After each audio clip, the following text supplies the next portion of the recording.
Olá, seja bem-vindo, seja bem-vinda a mais uma aula do nosso curso preparatório, OAB, primeira fase, aqui do Magistrar. É um prazer e uma honra muito grande poder contar com a sua presença aqui no nosso curso. Eu sou o professor Leone Pereira, professor de trabalho, processo de trabalho, prática trabalhista, oratória e também previdenciário. Aqui nesse curso da OAB, eu vou ministrar trabalho, processo de trabalho e prática trabalhista. E a ideia aqui na primeira fase é a gente lecionar exatamente aquilo que cai, né? Porque o conteúdo de trabalho e processo de trabalho é um conteúdo enorme, um conteúdo imenso, é muita coisa mesmo. E a ideia é a gente poder focar.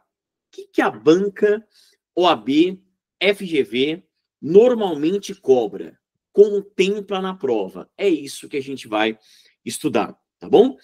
Mais de 20 anos de experiência a gente tem aqui, claro, a gente fala sem qualquer soberba, é mais para te ajudar, para te auxiliar, até porque estamos sempre estudando, aprendendo, evoluindo, então estamos juntos, né, nesse barco, para que a gente possa conseguir a tão sonhada aprovação, teu nome na lista dos aprovados, tá bom? Para cada aula, eu pensei cuidadosamente nos temas, né?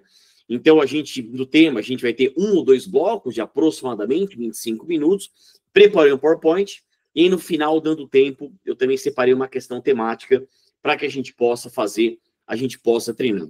O que eu recomendo? Papel e caneta na mão, pega o caderninho, monta o caderninho, porque lá na segunda fase, lembra, a prova é toda escrita. Você tem uma peça, 4 questões, que na verdade são 8 questões, uma prova inteira, né, que exige muito essa questão da escrita.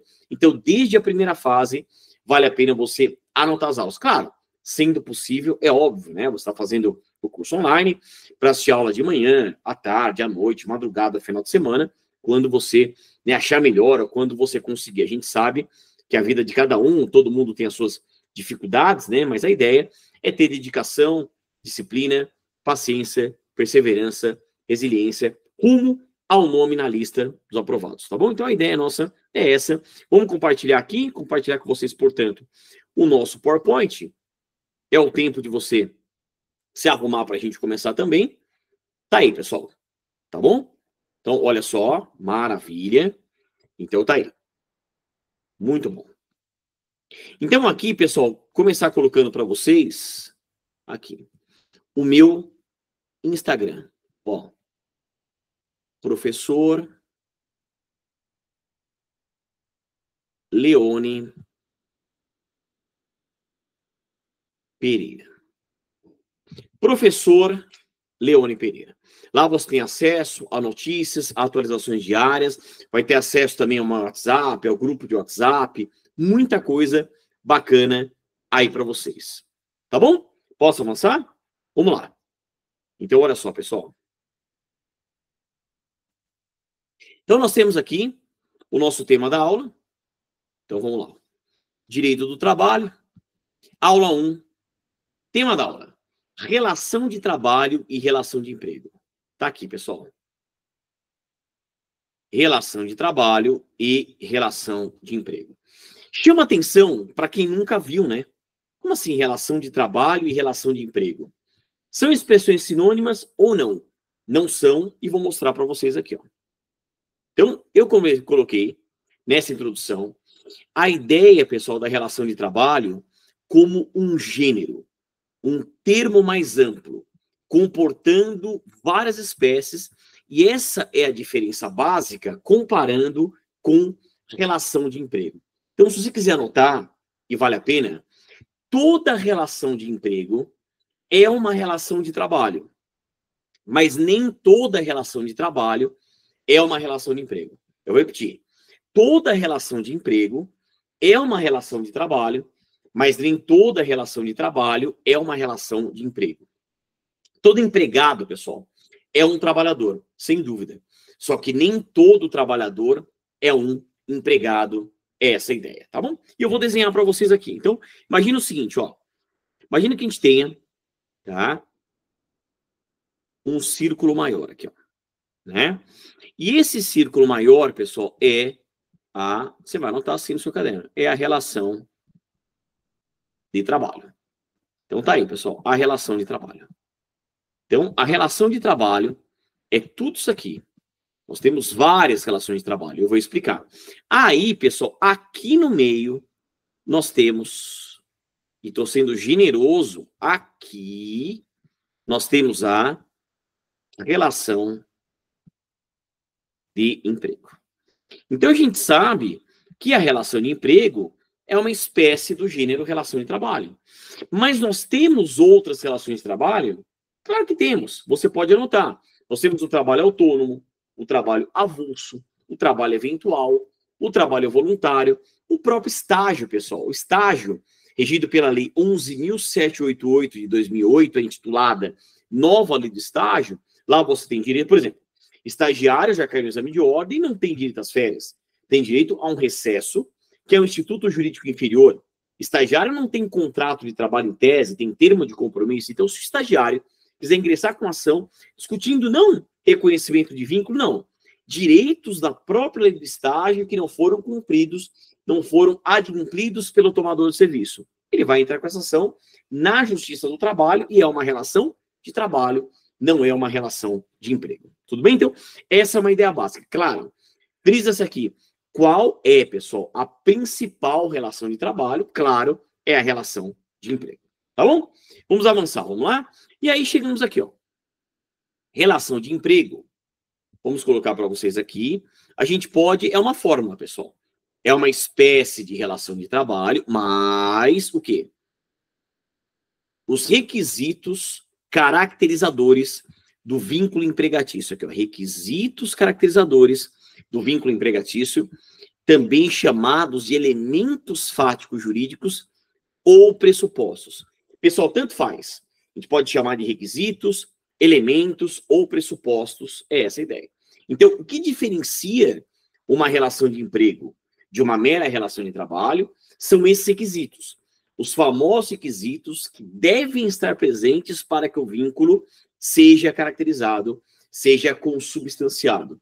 Pessoal, sempre foi, e sempre será a principal ou uma das principais discussões da área trabalhista, o reconhecimento do vínculo empregatício. Portanto, voltando aqui no PowerPoint, a gente precisa saber quais são esses requisitos, que são requisitos legais e cumulativos.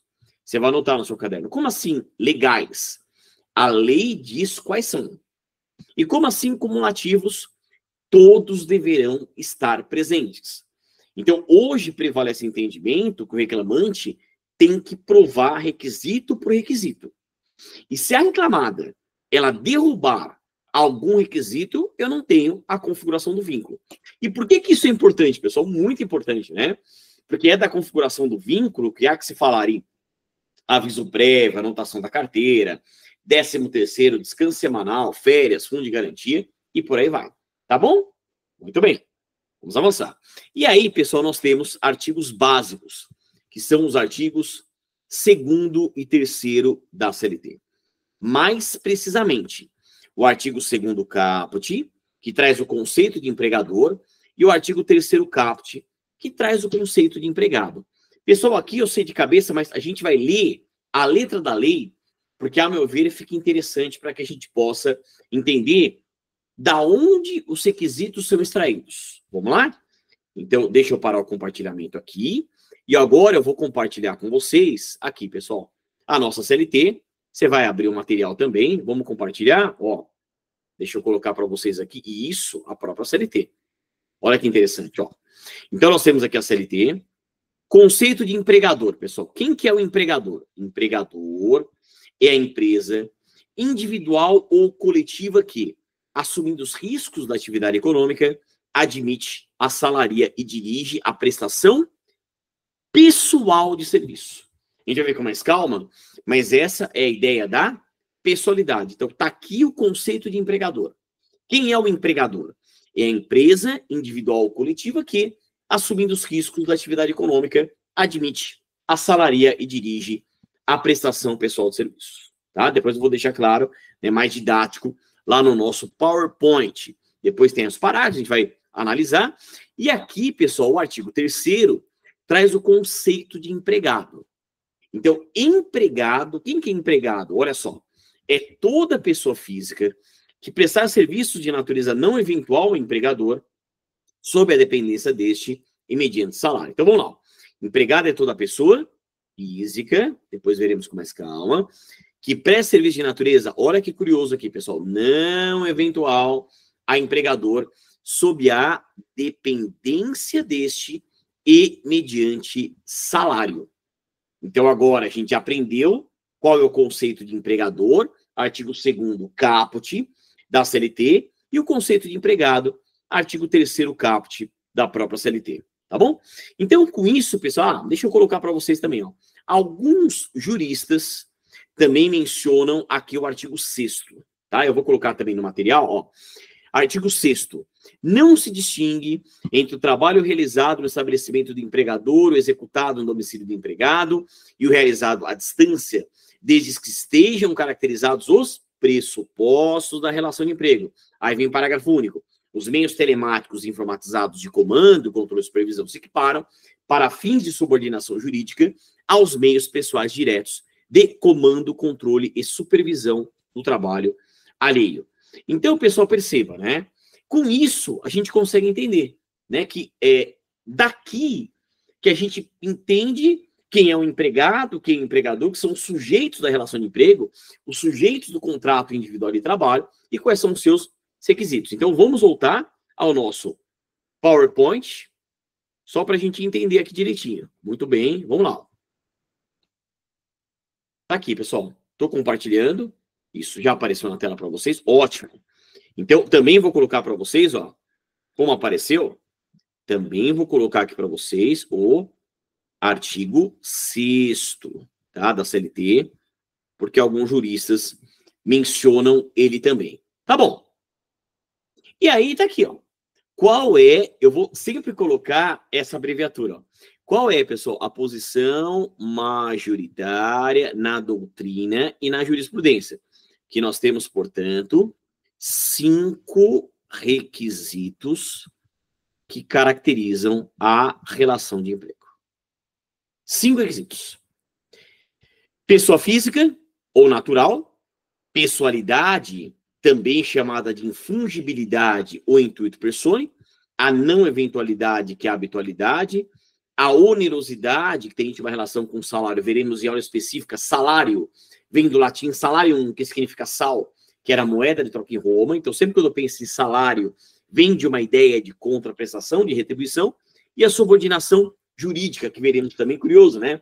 Porque a CLT fala em dependência, que nós temos a subordinação, que é, hoje, a subordinação jurídica, como que ela é conceituada? É a vinculação do empregado ao poder empregatício, que é o poder diretivo, disciplinar, fiscalizatório, ou mesmo regulamentar, tá? Aí eu acabo passando aqui, ó, pessoal, você está acompanhando? 2 macetes, deixa eu colocar em vermelho para vocês aqui, ó, 2 macetes, para a gente poder, ó. Temos 2 macetes. Ó. Alguns memorizaram da graduação como chope, assim, ó, com S, 2 P's. Como assim chope? Subordinação, habitualidade, onerosidade, pessoalidade, pessoa física. Quando eu pego o começo de palavras e monto uma nova, a gente chama de processo mnemônico associativo de estudo. É muito legal quando você consegue fazer assim, porque ajuda bastante, né, na compreensão, na memorização. E tem o que eu criei. Perceba que eu criei aqui, ó, o PP-NOS. Ó, se você olhar aqui, eu acabei passando mais rápido, claro, mas ó, PP-NOS, P-P-N-O-S.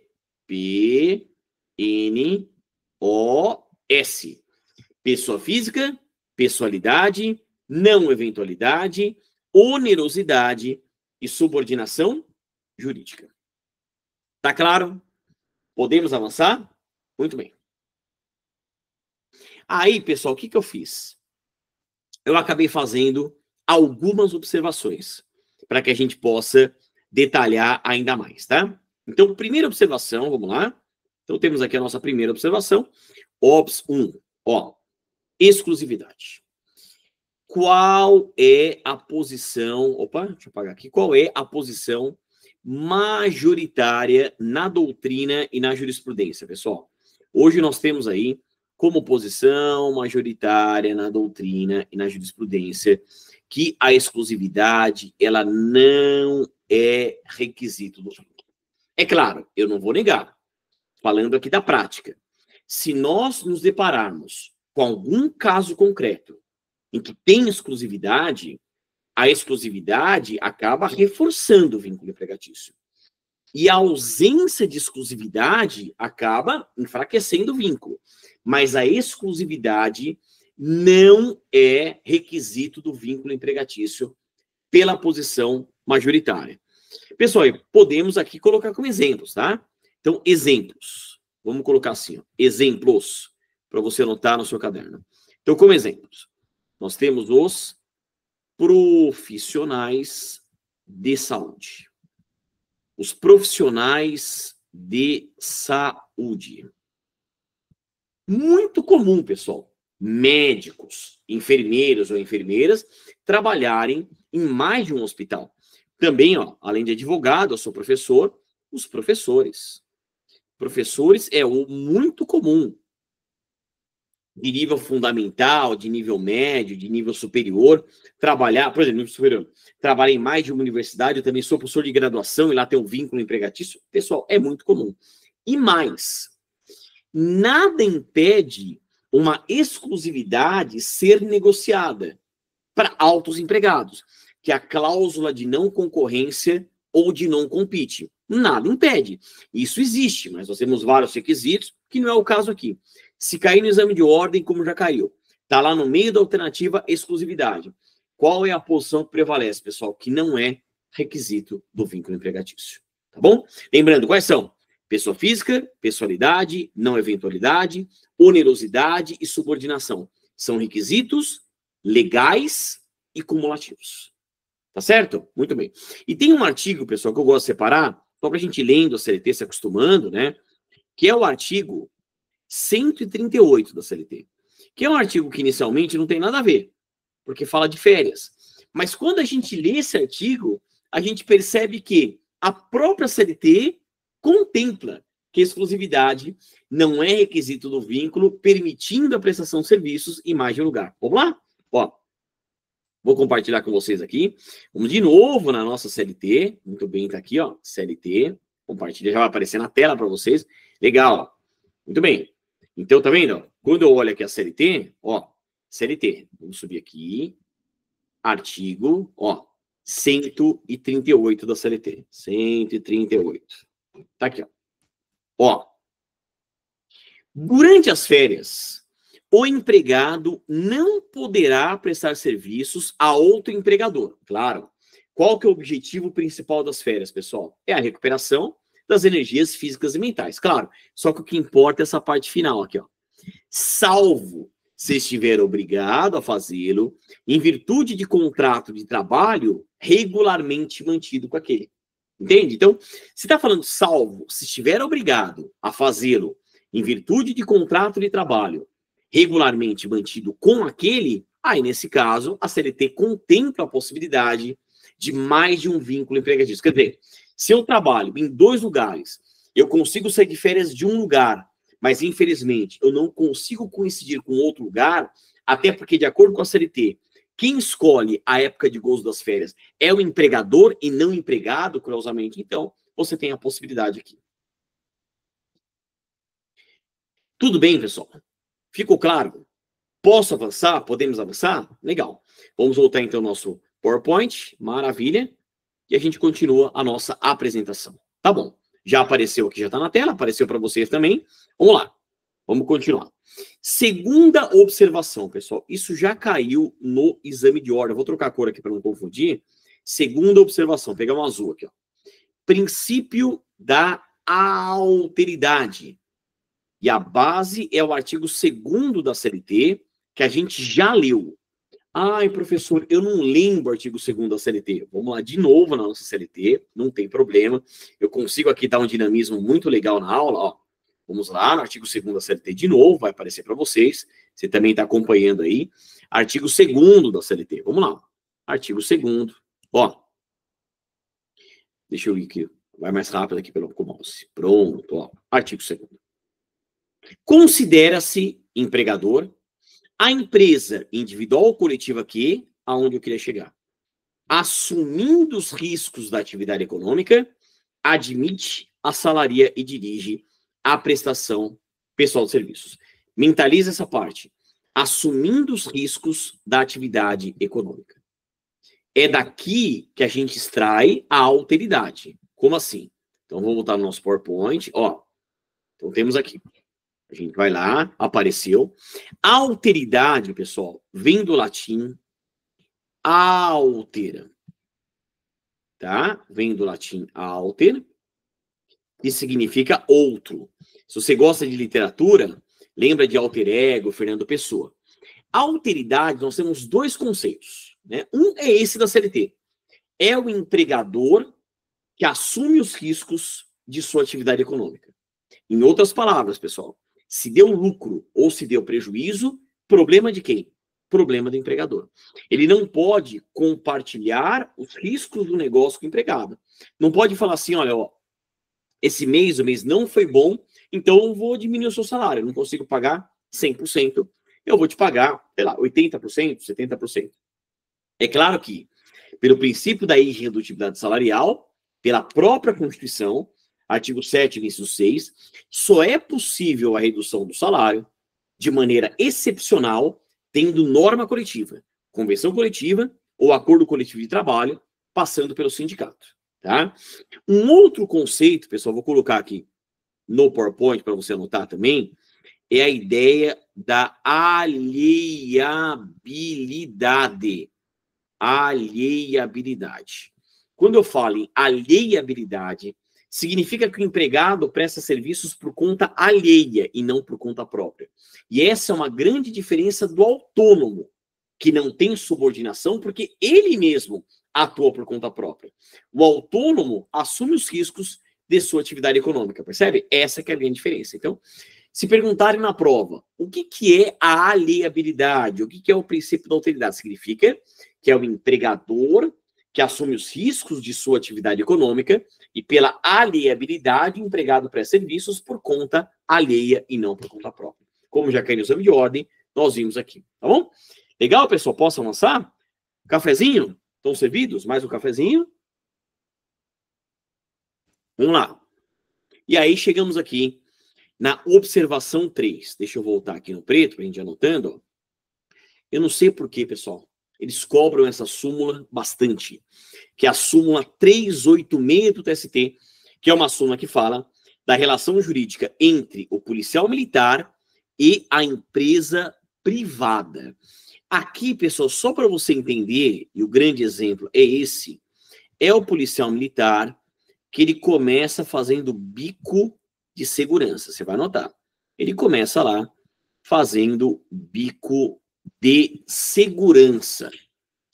Eu lembro até de uma questão, né, a gente vai memorizando, era o Eugênio policial militar.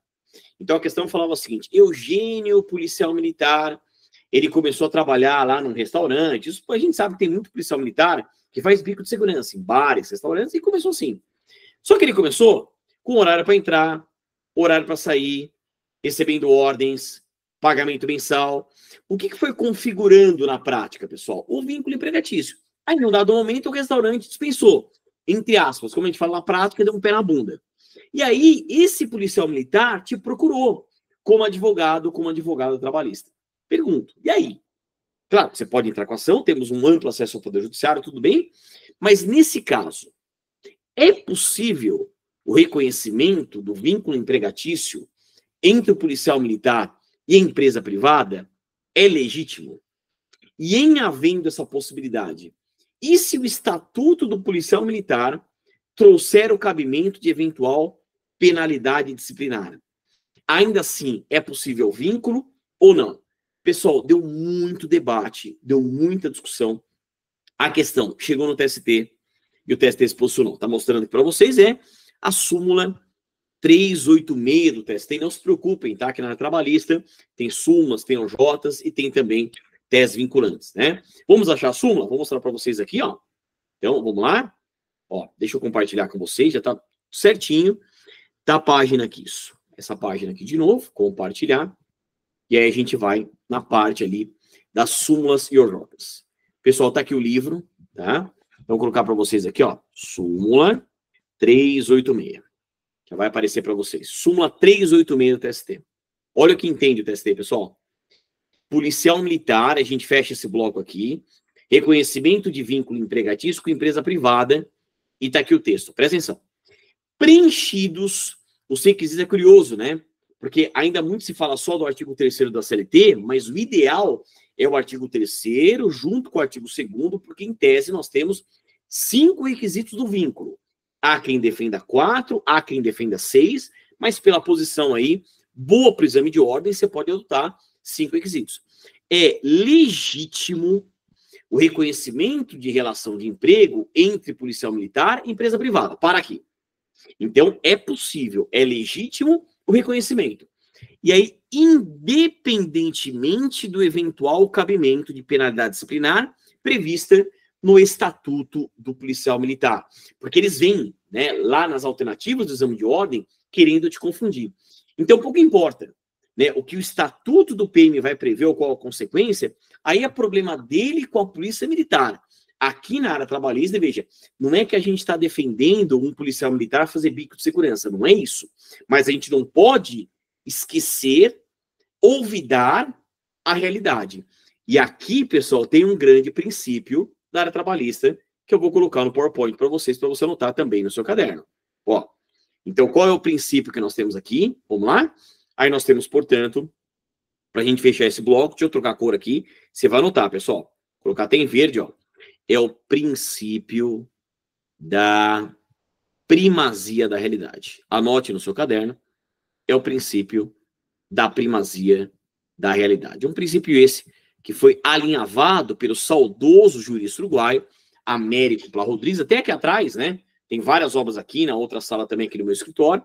Então você tem qual a ideia da primazia da realidade? O que aduz esse princípio? No confronto entre a verdade real e a verdade formal, prevalece a realidade dos fatos. Por isso que o contrato individual de trabalho, ele é conhecido como contrato realidade, né? Então, é isso. De novo, não é a justiça do trabalho defendendo esse comportamento, não é isso. Mas a gente não pode esquecer a realidade.